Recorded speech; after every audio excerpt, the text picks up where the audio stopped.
Hi, this is Dave Auffarth with Keller Williams Realty and the My City Home Group. The topic we're going to talk about today is 4 reasons that could cause your real estate transaction to fall apart. But before we do that, if you're thinking about buying a home or selling a home, click one of the appropriate links and we can get back to you about that.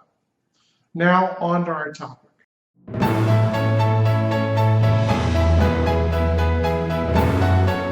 So our topic today is the 4 things that could cause your real estate transaction to fall apart. Number 1, buyer remorse. As you can imagine, it's a very emotional time for a buyer. They're spending more money than they've ever spent in their life.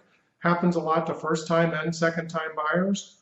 So basically, they wake up in the middle of the night in a cold sweat and think about what in the world have they got themselves into, wake up in the morning and call their realtor and cancel their transaction.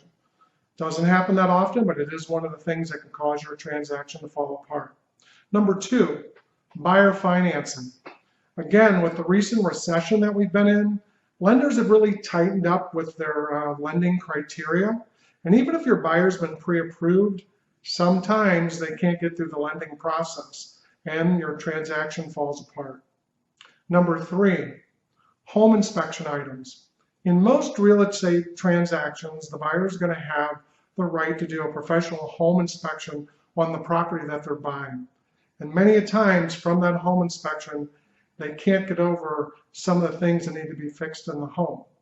They don't feel that the home is of the same value as it was before.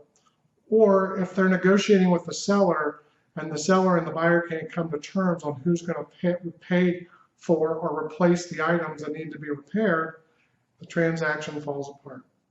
And number 4, the appraisal.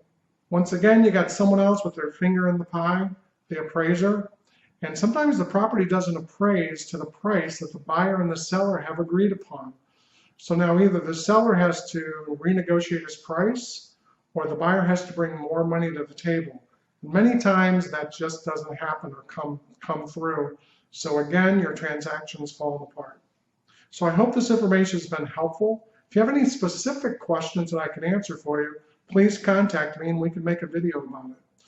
And once again, I appreciate you stopping by my video blog and I look forward to speaking with you in person in the near future. Have a good day and goodbye.